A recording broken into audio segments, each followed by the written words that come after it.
So, hello students, me Satnam Singh again welcoming you at my YouTube channel Talks at Maths. So, in the last videos हमने 1.1 and 1.2 exercise cover up कर ली थी. So now in the next video I will start 1.3 exercise. So अगर आपको कोई भी problem है videos में, like अगर लेट आ रही हैं या फास्ट हो रही है, स्लो हो रही है, कहीं पे कोई भी डाउट है, then please do comments and tell me about that doubt. Then I will make sure that I will clear that. So 1.3 exercise में फर्स्ट देखो क्या है. हमने फिर से अब इरेशनल नंबर्स के बारे में पढ़ना है. इरेशनल नंबर आपने 9th में बहुत अच्छे से किए हैं. रैशनल नंबर वो होते हैं जो पी अपॉन क्यू फॉर्म में होते हैं, where Q is not equal to zero. ये रैशनल नंबर थे. इरेशनल नंबर क्या थे? That are not in the P upon Q form, जो उस फॉर्म में नहीं थे, या जिनका रूट नहीं निकलता था, लाइक रूट 23 इनका रूट नहीं निकलता है. ठीक है, या पाई हो गया हमारा, या अगर हम लाइक किसी भी चीज़ को 2/7 करें तो इसको जो डिवाइड है वो ख़त्म नहीं होगी, इट विल गोज़ ऑन. ठीक है, that will B non terminating, उसे हम नॉन टर्मिनेटिंग बोल देंगे. तो ये जो सारी टाइप्स थी ये हमारी क्या थी? इरेशनल नंबर्स की. ठीक है, ये देखो यहाँ पे लिखा है. सो यहाँ पे एक थ्योरम है, ये देखो क्या लिखा हुआ है, that is the important theorem. इसका proof that is not from examination point of view, but इसका जो इसकी स्टेटमेंट है दैट इज़ इंपॉर्टेंट. क्या लिखा है? Let P be the prime number if p divides a square then p also divides a. ये हमारा जो फर्स्ट सम एक्सरसाइज है उसमें बहुत यूज़ होने वाला है. So let's just check it out कि ये है क्या. कि अगर कोई नंबर p है, मैं इसको जनरल में नहीं, मैं इसको नंबर लेट करके आपको बताऊंगा कि अगर कोई p प्राइम नंबर है, हम प्राइम नंबर लेट कर लेते हैं. मान लो हमारे पास 2 है, तो अगर ये इट डिवाइड्स a स्क्वायर, मान लो 2 4 के स्क्वायर 16 को डिवाइड करता है. ठीक है, वी नो दैट जो 2 है वो 16 से पूरा पूरा डिविजिबल है, और 16 क्या है हमारा? 4 का स्क्वायर. ठीक है, दैट मीन्स जो 2 है वो किसको डिवाइड कर रहा है? 4 स्क्वायर को. Then p also divides a, तो ये जो 2 है ये 4 को भी डिवाइड करेगा. समझ में आया? अगर कोई नंबर प्राइम नंबर किसी नंबर के स्क्वायर को डिवाइड कर रहा है, तो जिस नंबर के स्क्वायर को वो डिवाइड कर रहा है उस नंबर के साथ वो डिवाइड होगा. मतलब जैसे 3 है, ठीक है जी, 3 मान लो 9 से डिवाइड कर रहा है, और 9 किसका स्क्वायर है? 3 का स्क्वायर है, तो 3 3 से भी करेगा डिवाइड. ठीक है, तो ये हमने बहुत चीज़ यूज़ करनी है. अब ये आपकी थ्योरम है, ये थ्योरम नहीं एक्चुअली ये सम है. That is similar to, that is the exercise prove that √5 is irrational. ठीक है, हमने प्रूफ करना है कि √5 इज़ इरेशनल. तो लेट्स स्टार्ट इट. ये हम कॉन्ट्राडिक्शन वाले मेथड से करेंगे. √5 इज़ इरेशनल, ये हमने प्रूफ करना है. बहुत ध्यान से समझना, यही इस चैप्टर का एक सम है जो थोड़ा सा लेंथी है, एंड इसमें ध्यान देने की ज़रूरत है क्योंकि इसमें काफ़ी नई टर्म्स हैं, and I will make sure कि मैं बहुत अच्छे से आपको समझाऊंगा. सो सोल्यूशन ये हम कॉन्ट्राडिक्शन से करेंगे. कॉन्ट्राडिक्शन क्या बताई थी मैंने आपको? पता है कि हम उल्टा मान लेंगे, और जो हमने माना है हम अपने आप को ही गलत प्रूफ कर देंगे, फिर हम बोल देंगे कि जो उन्होंने बोला वही सही है. ठीक है, लाइक इन्होंने इरेशनल बोला है, हम रैशनल मान लेंगे, लेट कर लेंगे रैशनल, फिर हम अपने आप को ही गलत प्रूफ कर देंगे, फिर हम बोल देंगे कि उन्होंने बोला था इरेशनल वही सही है. That is called contradiction method. Contradiction मतलब स्व विरोध. ठीक है जी. So let's start it. इन्होंने इरेशनल बोला है, so let us assume that √5 is rational. √5 is rational number. तो अगर ये रैशनल नंबर है, so it can be written as p upon q form, where q is not equal to 0, and p and q का जो HCF है, GCD है, that is 1.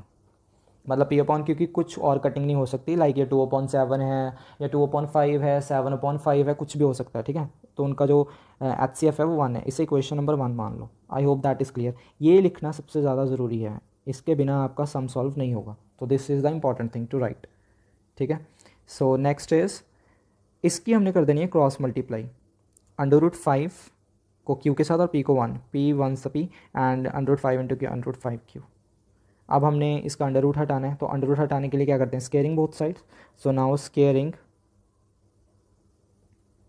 Both sides. तो p का स्केयर तो p स्केयर हो गया, √5 का स्केयर 5 हो गया, और q का स्केयर q स्केयर हो गया. ठीक है जी, तो p square equals to 5 into something आ गया. अब सो अगर p square equals to 5 q square है, so we can write it as p square divides p square is divisible by 5। That mean जो पी स्क्वायर होगा वो 5 के साथ डिवाइड कर सकते हैं, ठीक है। तो अभी हमने थ्योरम किया है कि अगर पी स्क्वायर 5 से डिविजिबल है, so p is also divisible by 5, p is also divisible by 5, ठीक है। तो अगर p 5 से डिवाइड हो सकता है तो हम इसको ऐसे लिख सकते हैं, सम p इक्वल्स टू 5 इंटू ए, ठीक है। मान लो कोई नंबर है 25 के साथ डिवाइड हो रहा है, 5 के साथ डिवाइड हो रहा है, वो उल्टा लिख दिया, 20 अंदर 5 बाहर, ठीक है। तो 5 4 दर ये हो रहा है डिवाइड। तो 20 को मैं ऐसे लिख सकता हूँ 5 इंटू समथिंग, 5 इंटू 4। अगर ये वाला नंबर इससे डिवाइड हो रहा है तो 20 इक्वल्स टू 5 इंटू समथिंग लिख सकते हैं हम। सिमिलरली अगर p जो नंबर है वो 5 से डिवाइड हो रहा है तो p equals to 5 into something होगा, सो p इक्वल्स टू 5 लिख दिया, ठीक है। सो अब p की वैल्यू क्या आ गई हमारी 5 है। अब इसको हम इसमें पुट कर देंगे, let it be second equation, put p equals to 5 in equation 2। तो हमारा क्या बन गया, सब्सटीट्यूट या पुट लिख दो, put p equals to 5a in equation 2। तो p स्क्वायर है तो क्या आ गया हमारा 5a का square equals to 5q square, that will be 25a square equals to 5q square. 5 इधर डिवाइड हो गया, 25 के साथ कट गया, तो इधर आ गया 5a square equals to q square, and we can also write it as q square equals to 5a square. अगर ये फिर से वही बन गया, q square equals to 5 into something आ गया, तो क्या लिख सकते हैं हम, q square is divisible by 5। तो अगर q स्क्वायर डिविजिबल बाय 5 है then q is also divisible by 5।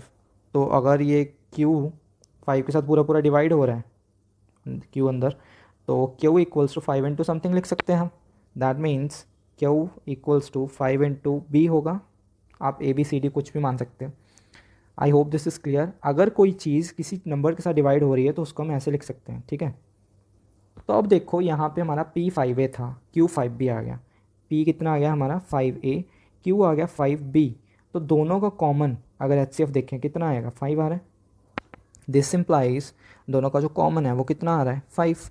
But हमने स्टार्टिंग में देखो दोनों का कॉमन क्या बोला था, 1, और हम सॉल्व करते करते किस पे आ गए हैं, दोनों के कॉमन 5 पे। तो ये तो कॉन्ट्राडिक्शन होगी, विच इज़ कॉन्ट्राडिक्शन, मतलब हमने अपने आप को गलत प्रूफ कर दिया। हमने रैशनल मान के 1 एज्यूम किया था, बट हमने अपना ही सम सॉल्व करते करते हम किस पे आ गए कि दोनों का कॉमन फैक्टर 5 है। So which is a contradiction. Therefore our supposition is wrong, supposition is wrong. Supposition मतलब जो हमने सपोज किया था, तो क्या सपोज किया था, रैशनल है, तो उन्होंने क्या बोला था, irrational. So √5 is an irrational number, तो जो उन्होंने बोला था भाई वही सही है, इरेशनल नंबर, ठीक है। I repeat again. सो देखो क्या है, पहले हमने उल्टा माना कि वो रैशनल नंबर है, ठीक है। Let me change the colour, कि वो रैशनल नंबर है, ठीक है। फिर उसको हमने P/Q मान लिया, क्योंकि रैशनल को हम किस फॉर्म में लिख सकते हैं, P/Q में। फिर Q is not equal to 0 and P and Q equals to क्या आ गया हमारा 1, ठीक है। तो फिर क्रॉस मल्टीप्लाई की, स्केयरिंग की, तो P स्केयर इक्वल्स टू क्या आ गया 5Q स्केयर। अगर P square equals to 5 into something है तो इसे लिख सकते हैं P square is divisible by 5। तो अगर P स्केयर डिविजिबल बाय 5 है तो P भी डिविजिबल बाय 5 होगा। तो P इक्वल्स टू क्या आ गया हमारा 5a, क्योंकि अगर कोई चीज़ कोई नंबर किसी नंबर से डिवाइड होता है, तो मान लो 28 ही है, 28 को अगर मैं 7 के साथ डिवाइड करूँ तो ये 4 पे जाएगा। तो अगर 28 डिविजिबल बाय 7 है तो 28 कैन बी रिटन है 7 इंटू समथिंग ना, अगर ये वाला नंबर। सिमिलरली अगर पी स्केयर 5 के साथ डिवाइड हो रहा है तो पी स्केयर को हम 5 इंटू समथिंग, सॉरी पी हो रहा है तो P equal to 5 into something लिखेंगे, तो वही मैंने 5 इंटू ए लिख दिया। सिमिलरली क्यू स्केयर भी हो रहा था तो Q equals to 5 into B लिख दिया। अब दोनों का जो कॉमन फैक्टर है वो मैंने यहाँ पे बता दिया है कि दोनों का कॉमन फैक्टर 5 आ रहा है, तो which is a contradiction to equation 1 लिख देना, यहाँ पे बता देना कि इक्वेशन 1 में तो हमने 1 माना था, यहाँ पे हमारा 5 आ गया। सो सपोजिशन इज रॉन्ग, ठीक है। सो नेक्स्ट सम पे चलते हैं। What is the next sum, next sum is, अब बस औखा निकल गया, अब ये इजी है। Prove that 3 + 2√5 is irrational, 3 + 2√5 is irrational. ये बहुत इजी सम है, इसमें कोई औखा नहीं है। 3 प्लस 2√5 इज़ इरेशनल। इसमें बस आपको एक चीज़ पता होनी चाहिए कि रैशनल नंबर रैशनल के इक्वल होता है और इरेशनल इरेशनल के, और इरेशनल नंबर रैशनल के इक्वल नहीं हो सकता। बस ये तो कॉमन सेंस है, ये आपको पता ही होगी। तो वही हम उल्टा ज्यूम कर लेंगे, let 3 plus 2√5 is rational number. अगर ये रैशनल नंबर है तो 3 प्लस 2√5 किसके इक्वल हो जाएगा, P अपॉन Q के, where Q is not equal to 0 and P and Q का जो GCD है that is equals to 1। HCF को हम GCD भी बोलते हैं। इसमें आपने 3 पहले प्लस का उस साइड जाके क्या हो जाएगा माइनस का, बस अंडरूट में से सारी चीज़ें ख़त्म करनी है। पहले प्लस वाली चीज़ इधर आके क्या होगी माइनस की, इनका एलसीएम ले लो, क्या आ जाएगा हमारा Q P minus 3Q।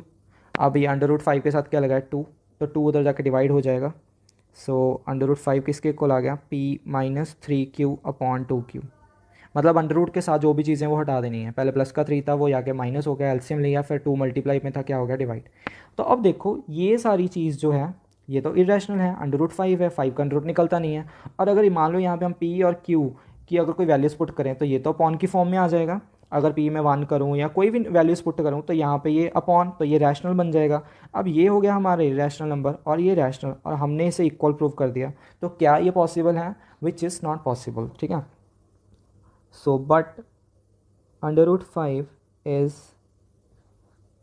irrational number and P minus 3Q upon 2Q is rational number।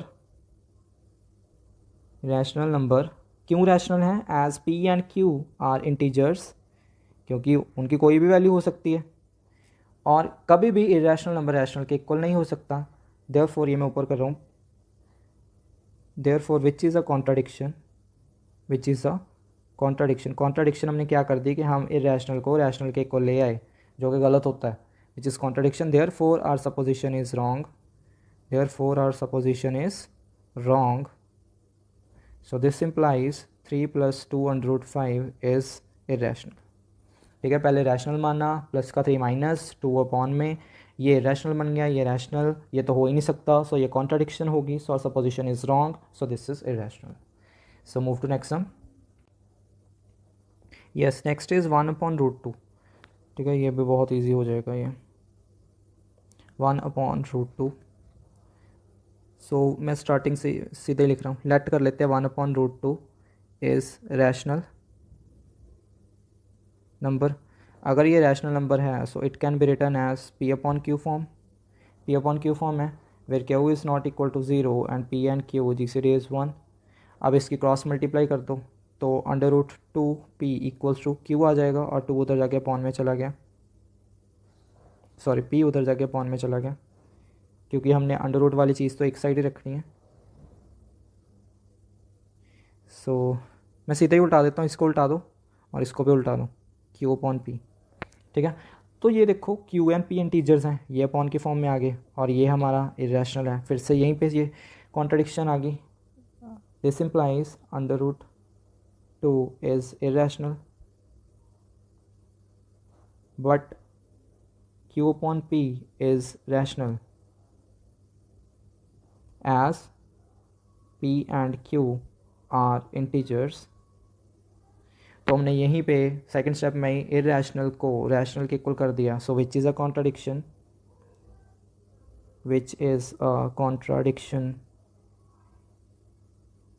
Therefore our supposition is wrong. ये आप लाइन जब लिखोगे बार बार आपको याद हो जाएंगी, इज़ रॉन्ग। सपोजिशन क्या थी हमारी, हमने माना था, क्या माना था हमने, रैशनल, तो ये क्या हो गया irrational. Therefore 1/√2 is irrational. I hope this is clear. नहीं क्लियर तो बता देना भाई, मैं दूसरी बार वीडियो बना के भी बता दूंगा आपको। अब मैं सीधा कर रहा हूँ, 7/5 इसको लेट कर लो, लेट 7/5 इज़ रैशनल। अगर ये रैशनल है तो क्या होगा, ये 7/5 can be return as P upon Q form, where यहाँ पे लिख लेना कंडीशंस, और 7 डिवाइड में चले गया तो P अपॉन 7Q। तो ये देखो यहाँ से ये हो गया हमारा इरेशनल, ये हो गया हमारा rational, which is a which is a contradiction. ये लाइन्स ऊपर जो मैंने लिखी हैं सारी सेम लिख लेना, which is a contradiction, therefore our supposition is, वही वाली line, our supposition is wrong. तो हमने क्या माना था, तो उन्होंने क्या कहा था 705, therefore 705 is irrational. I hope this is clear. Last but not the least of this exercise, 6 plus under root 2, 6 plus under root 2, मान लो लेट कर लो 6 plus under root 2 is equals to P upon Q. मैंने पहले इसको rational मानना है, plus का 6 उस साइड जाके क्या हो जाएगा माइनस का,